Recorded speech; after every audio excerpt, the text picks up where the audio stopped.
Sir, আজকের এই যে আপনাদের যে আলোচনা যে মাতৃভাষা বৃদ্ধির গুরুত্ব, এই ব্যাপারে মানে কি বিষয়?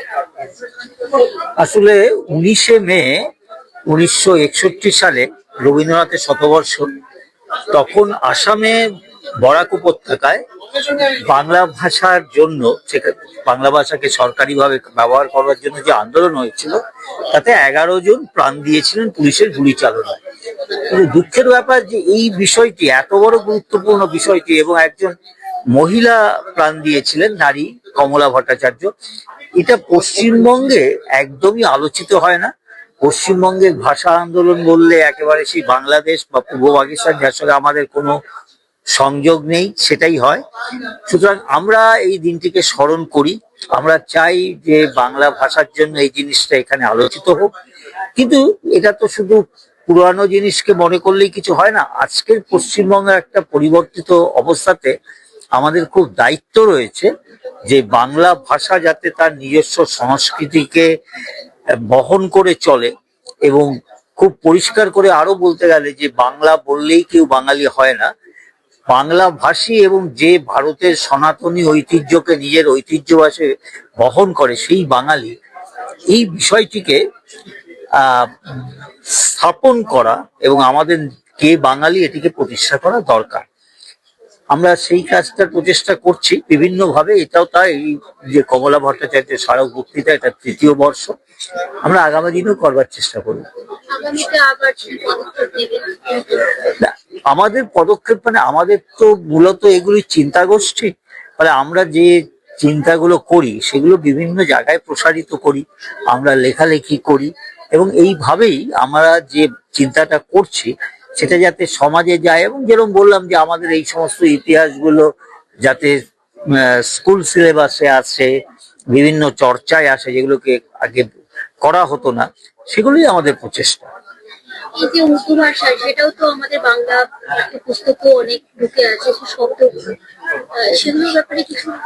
আমরা তো সেগুলো করছি যে এরকম ভাবে ভাষা, এটা রবীন্দ্রনাথেরও বক্তব্য আছে, আমরা এরকম বিদেশি ভাষা নিশ্চয়ই আসে, কিন্তু কোনো একটা উদ্দেশ্যমূলক ভাবে বা জোর করে যেভাবে চাপিয়ে দেওয়া হয় সেটা কখনো গ্রাহ্য হতে পারে না।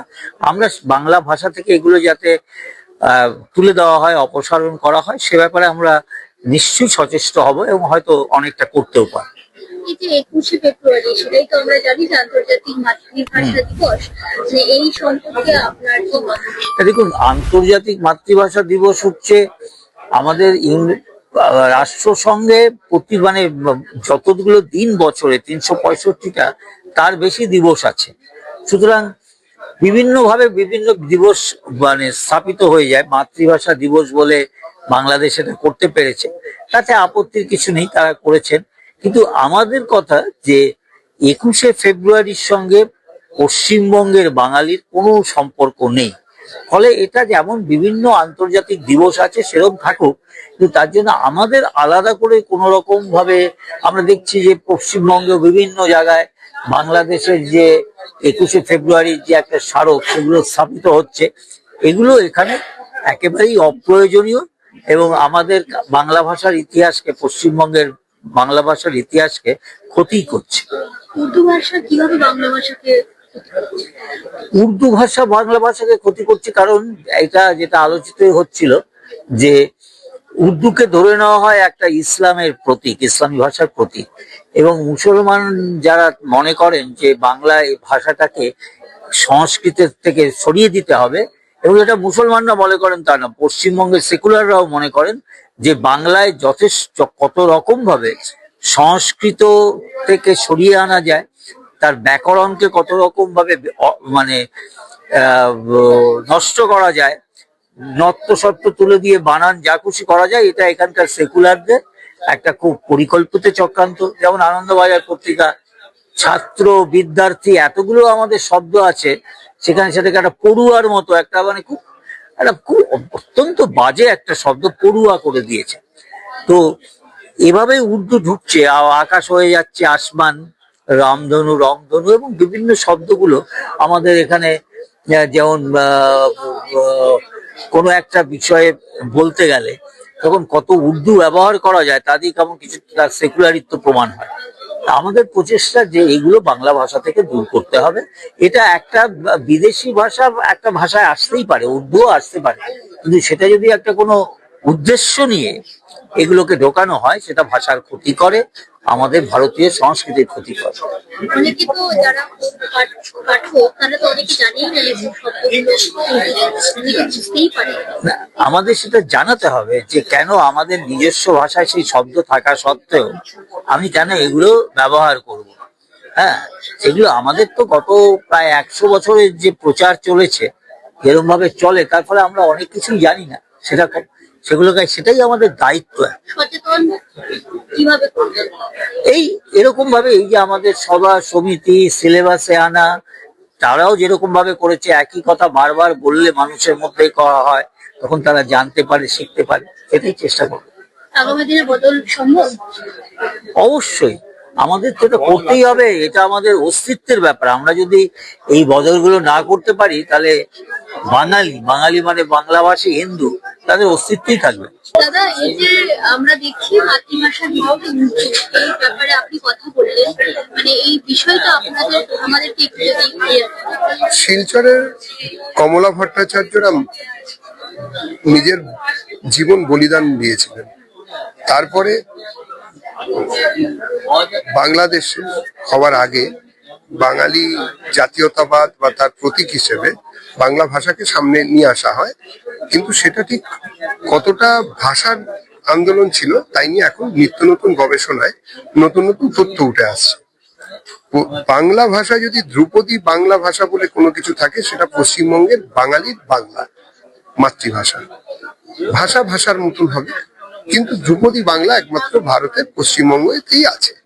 এইরকম একটা পরিস্থিতিতে দাঁড়িয়ে বাংলা ভাষাকে বাঁচিয়ে রাখার জন্য এবং বাংলা ভাষার ব্যবস্থা নেওয়ার জন্য মানে সব রকম ভাবে এগিয়ে নিয়ে এই যে উর্দু যেভাবে পাঠ্যপুস্তকে ঢুকে গেছে আমাদের, সেটা বাংলা নয়, যারা করেছেন সেটা তাদের সমস্যা।